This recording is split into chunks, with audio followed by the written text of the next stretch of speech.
BRS party జిల్లా అధ్యక్షులు GV రామకృష్ణారావును విమర్శించే స్థాయి కాంగ్రెస్ పార్టీ నాయకులకు లేదని బీఆర్ఎస్ పార్టీ మండల యూత్ అధ్యక్షులు అడప శ్రీనివాస్ అన్నారు. మానకొండూరు మండల కేంద్రంలో ఏర్పాటు చేసిన మీడియా సమావేశంలో అడప శ్రీనివాస్ మాట్లాడుతూ, దళితులను డబ్బులు ఇవ్వాలని డిమాండ్ చేసిన శాడో ఎమ్మెల్యే అనే వ్యక్తి మీ కాంగ్రెస్ పార్టీకి చెందిన వ్యక్తి కాదా అని ప్రశ్నించారు. కానప్పుడు ఎందుకు అతనిపై చర్యలు తీసుకోవడం లేదో కాంగ్రెస్ నాయకులు చెప్పాలన్నారు. అధికారం కోసం పార్టీలు మారడం మీ కాంగ్రెస్ నాయకుల నైజం అన్నారు. మండలానికి చెందిన ఓ మహిళ దగ్గర ఇప్పిస్తారని 2 లక్షల రూపాయలు తీసుకుని మోసం చేయడంతో సదరు మహిళ పోలీస్ స్టేషన్లో ఫిర్యాదు చేసింది నిజం కాదా అని ప్రశ్నించారు. ఎమ్మెల్యే కవంపల్లి సత్యనారాయణకి నియోజకవర్గం మీద ప్రేమ ఉంటే ఆసుపత్రి కట్టి ఉచిత సేవ చేయాలని కోరారు. ఎమ్మెల్యేకు నియోజకవర్గ అభివృద్ధిపై సోయి లేదని విమర్శించారు. అధికారంలోకి వచ్చి ఇన్ని నెలలు అవుతుంది కానీ రుణమాఫీ కూడా ఇంకా ఎందుకు చేయలేదని అన్నారు. బీఆర్ఎస్ పార్టీ కోసం 20 సంవత్సరాల నుండి పార్టీ కోసం కృషి చేసిన వ్యక్తి జీవి రామకృష్ణారావు అని తెలిపారు. సుడా చైర్మన్గా మానకొండూరు మండలానికి అనేక నిధులు జీవి రామకృష్ణారావు తీసుకొచ్చారని చెప్పుకొచ్చారు. బీఆర్ఎస్ పార్టీ నాయకులు జోలికి వస్తే ఖబర్దారని హెచ్చరించారు. బీఆర్ఎస్ చేసిన అభివృద్ధిపై, కాంగ్రెస్ పార్టీ 6 గ్యారంటీల అమలుపై ఎక్కడైనా చర్చకు సిద్ధమని కాంగ్రెస్ నాయకులు చేసిన సవాలును బీఆర్ఎస్ పార్టీ నాయకులు స్వీకరించారు. ఈ మీడియా సమావేశంలో ఎస్ఎస్ఎల్ మండల ప్రధాన కార్యదర్శి కనుకుంట్ల అభిలాష్, దండబని శేఖర్, సాయివేని రాజు, పిండి సందీప్, బుమరా శ్రీనివాస్, రమేష్, సురేందర్, కొట్టె రఘు తదితరులు ఉన్నారు. మా పార్టీ జిల్లా అధ్యక్షుడు జీవీ రామకృష్ణారావు గారు కవంపల్లి సత్యనారాయణ మీద కొన్ని ఆరోపణలు చేయడం జరిగినది. అవి నిజం కాబట్టే ఒక జిల్లా అధ్యక్షుడు ఆరోపణలు చేస్తే దానికి బదులుగా మీ జిల్లా అధ్యక్షుడే దాని మీద కౌంటర్ ఇవ్వాలి. కానీ మీరు బుర్రకాన్లలాగా మీరు ఆయన హోదాకు తగ్గట్టుగా లేక మీ ఇష్టం వచ్చినట్టు వ్యవహరిస్తే మానకొండూరు మండల యూత్ నాయకులు ఊకోరు. మేము ఆనాడు తెలంగాణ ఉద్యమంలో ఇదే గడి నుండి జీవీ రామకృష్ణారావు గారు మమ్మలను చేరదీసి పార్టీ క్రమశిక్షణ అంటే ఏంటో తెలియజేసి తెలంగాణ ఉద్యమంలో పాల్గొని తెలంగాణ రాష్ట్రం కొరకు ఎనలేని శ్రమ చేసిన వ్యక్తులం మేము. మాకు పాఠం నేర్పింది జీవీ రామకృష్ణారావు గారు. నిన్న అంటారు జీవీ రామకృష్ణారావు గారిని కెప్టెన్ లక్ష్మీకాంతరావు లేకపోతే జీరో అని అంటారు. 22 సంవత్సరాలు పార్టీ కొరకు పనిచేస్తేనే సుడా చైర్మన్ పదవి ఇచ్చిరు. మీలాగా మీకు గురువు లేరు కాబట్టి మీరు ఇష్టమైనట్టు వ్యవహరిస్తారు. మనం చదువుకోవాలన్నా కూడా గురువు అనేది ఉంటేనే చదువుకుంటాం. రాజకీయం కూడా మనకు ఒక గురువు ఉంటేనే మనకు రాజకీయ ఓనమాలు దిద్దుతాడు. ఆ ఓనమాలతోనే మనం రాజకీయం చేస్తాం. ఓకే, మా కెప్టెన్ లక్ష్మీకాంతరావు భిక్ష పెడితేనే మా జీవీ రామకృష్ణారావు గారికి సుడా చైర్మన్ వచ్చింది అనుకుందాం. మరి గడ్డం వంశకృష్ణ ఉన్నారు, ఆయన ఎక్కడ ఉద్యోగం చేసినా నాకు ఎంపీ టికెట్ ఇచ్చారు. వెల్చాల రాజేంద్రరావు గారు ఉన్నారు, ఆయన ఎక్కడ పార్టీ కూడా కష్టపడారని టికెట్ ఇచ్చారు. ఉడతల ప్రణవ్ బాబు గారు ఉన్నారు, ఎక్కడ కాంగ్రెస్ లో కష్టపడ్డారని ఎమ్మెల్యే టికెట్ ఇచ్చినారు. జువాడి నరసింహారావు గారు ఉన్నారు, ఆయన ఎక్కడ కాంగ్రెస్ పార్టీ కూడా కష్టపడ్డారని ఎమ్మెల్యే టికెట్ ఇచ్చినారు. బరాబర్ చెప్తున్నాం, కెప్టెన్ లక్ష్మీకాంతరావు గారి ఆధ్వర్యంలో టీఆర్ఎస్ పార్టీలో జాయిన్ అయ్యి 20 సంవత్సరాలు ఎన్ని కేసులు ఎన్నో అరెస్టులను అయ్యి కేసీఆర్ గారు కష్టపడడానికి సుడా చైర్మన్ పదవి ఇస్తేనే పదవి వచ్చిన వాళ్ళే మనం మానకొండ చెరువు కట్టకు 2 కోట్లు, ఈ ఐమాక్స్ లైట్లు ఇవన్నీ ఏర్పాటు చేయడానికి అతడు కృషి చేసినాడు. ఓకే, మా జీవీ రామకృష్ణారావు గారికి అసలు పదవి అనేది కరెక్ట్ కాదని మీరు అన్నారు. ఈ విషయం మన మానకొండ మండలంలో ఉన్న ప్రజలు కానీ, మానకొండ నియోజకవర్గ ప్రజలు కానీ, కర్నూలు జిల్లా ప్రజలు కానీ సార్ జీవీ రామకృష్ణారావు గారు రాజకీయంలో ఎట్లా ఉంటాడు, ఏం చేస్తాడు అనేది తెలుసుకొని మీరు మాట్లాడారు. మీ పక్కకున్న వ్యక్తులను అడగండి, జీవీ రామకృష్ణారావు ఇంటికి పోతే ఏం పనులు చేస్తాడు, ఎటువంటి వ్యక్తి అని తెలుసుకున్న తర్వాత మీరు మా జీవీ రామకృష్ణారావు ప్రెస్ మీట్ పెట్టండి.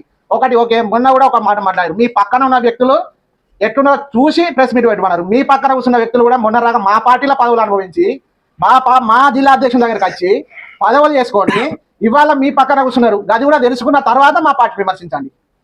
కెప్టెన్ లక్ష్మీకాంతరావు గారు కూడా తెలంగాణ ఉద్యమంలో ఎంతో పడ్డ వ్యక్తి. మన మానకొండ శ్మశాన వాటికకు, ముస్లిం శ్మశాన వాటికకు ఫండ్స్ ఇచ్చిన వ్యక్తి. జీవీ రామకృష్ణారావు గారి గురించి మీరు ఆరోపణలు చేస్తే మీ పక్కన కూర్చున్న కాంగ్రెస్ నాయకులే మోకాలు కిందికేస్తున్నారు. అబ్బాకి అంత మంచి నాయకుడిని విమర్శ చేసుడు ఎందుకు అని అది తెలుసుకోండి. ఫస్ట్ మన మానకొండ నియోజకవర్గంలో జీవీ రామకృష్ణారావు అని ఒక బ్రాండ్ ఉన్నది. ఆయన ఏమంటారు, మీ కార్యకర్తలను మీరు కాపాడుకోవడమే సాధ్యమవుతుంది. కార్యకర్తలు అనేది అప్పుడు ఆనాడు తెలంగాణ రాష్ట్రం వచ్చిన తర్వాత అందరం కలిసికట్టుగా పనిచేద్దామని కాంగ్రెస్లో బీజేపీలో ఉన్న వాళ్ళందరం ఆహ్వానించినాం. వాళ్ళు పదవులు అనుభవించి ఇప్పుడు ఇక్కడ పదవి లేదు కాబట్టి మీద వాళ్ళకి వచ్చారు. మరి మీరేం తీసుకున్నారు వాళ్ళను? సరే, మేము వాళ్ళను అరికట్టలేదు, మేము వాళ్ళ పదవులు ఇచ్చినా కూడా వారు వెళ్ళిపోయారు. ఇప్పటి కూడా ఉన్న స్టాఫ్ అంతా పోయినా కూడా ప్రెస్ మీట్లో మందే లేరంటారు. ప్రెస్ మీట్లకు మేము నమస్కరించి తెలియజేయను కదా. ఇక ప్రెస్ యూత్ ప్రెస్ అంటే చూడండి ఎంతమంది ఉన్నారో మీరే చూడండి. తెలంగాణ ఉద్యమంలో కూడా యువతే ఎక్కువ పాత్ర వహించింది. ఈ రోజు కూడా మళ్ళా అధికారాలకు వచ్చరాక మానకొండూరు నియోజకవర్గంలో రస్మయ్య బాలకృష్ణతో ఆధ్వర్యంలో జీవి రామకృష్ణరావు ఆధ్వర్యంలో ప్రభుత్వం అధికారంలోకి వచ్చే ముందు ఏమేమి హామీలు ఇచ్చిందో ఆ హామీలు నెరవేర్చకపోతే మేము కాంగ్రెస్ పార్టీ మీద యుద్ధం చేసైనా కూడా హామీలు అమలు చేసేరాక కూడా ఇడిచిపెట్టామని తెలియజేస్తూ జీవి రామకృష్ణరావుకు కౌంటర్ ఇవ్వాలంటే మీ కాంగ్రెస్ జిల్లా అధ్యక్షులు మన మానకొండ ఎమ్మెల్యే గారిని కౌంటర్ ఇవ్వమని తప్ప మీరు బుట్రకాన్లాగా మా జిల్లా అధ్యక్షుడి మీద కౌంటర్ మీరు ఇచ్చిన అవసరం లేదు. మీరు ఇచ్చిన కౌంటర్కు మేము ఉన్నాం, మేము ఇస్తున్నాం. మళ్ళీ ఏమైనా కావాలంటే మేము ఇవ్వడానికి కొంతమంది స్కామ్ గ్రేస్ వాదులు కొన్ని మాటలు మాట్లాడారు. అది కూడా మా జిల్లా అధ్యక్షుడు జీవి రామకృష్ణారావు గారి మీద.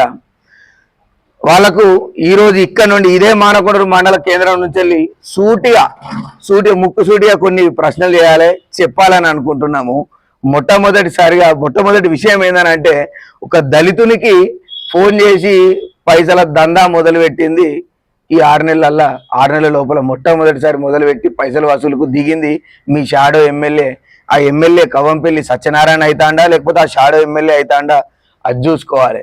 రెండో విషయము, ఏం బ్యాక్గ్రౌండ్ ఉంది అని చెప్పి మొన్న మాట్లాడిండ్రని చెప్పి ఆ బ్యాక్గ్రౌండ్ విషయం మీద బాగా మండిపడ్డ కాంగ్రెస్ నాయకులకు బ్యాక్గ్రౌండ్ కంపల్సరీ ఉండాలి రాజకీయంలో. ఏమని, ఒక గురువు ఉండాలి, రాజకీయ గురువు అనేటువంటి ఉండాలి. లేకపోతే ఈ చిల్లర దందాలకు దిగి దళితులను ఇట్లాంటి చిన్న వాళ్ళను పైసల కోసము వ్యాపారాలు చేసుకున్న వాళ్ళని దగ్గర వసూలు చేసే వ్యవస్థలకు దిగుతారు తప్ప నిజమైన రాజకీయం చేయరు. అందుకే చెప్పిండ్రు బ్యాక్గ్రౌండ్ లేదు కాబట్టి నువ్వు ఇష్టారాజ్యంగా వ్యవహరిస్తానని అని చెప్పి మా జిల్లా అధ్యక్షుడు చెప్పింది కూడా అందుకే మంచిగా నడుచుకోమని చెప్పిండు, నిన్ను ఇట్లా చేయమని చెప్పి ఎప్పుడు కాదు. మీకు కెప్టెన్ లక్ష్మీకాంతారావు గారి వల్లనే నువ్వు ఉన్నావని చెప్పి జీవి రామకృష్ణారావు సార్ నన్ను అన్నారు కదా. మీ మొన్న ఎంపీ టికెట్ విల్చాల రాజేంద్రరావు గారికి ఏమని చెప్పి తీసుకొచ్చారు ఎంపీ టికెట్? పెద్దపల్లి మన పక్కపట్టున్న పెద్దపల్లి వంశీకి ఏమని చెప్పి తీసుకొచ్చారు టికెట్?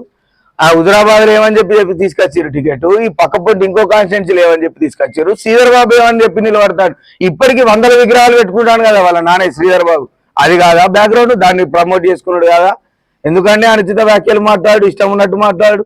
మీరు మాట్లాడతారు జూటా ముచ్చట్లు, మీరు మాట్లాడతారు దొంగ మాటలు.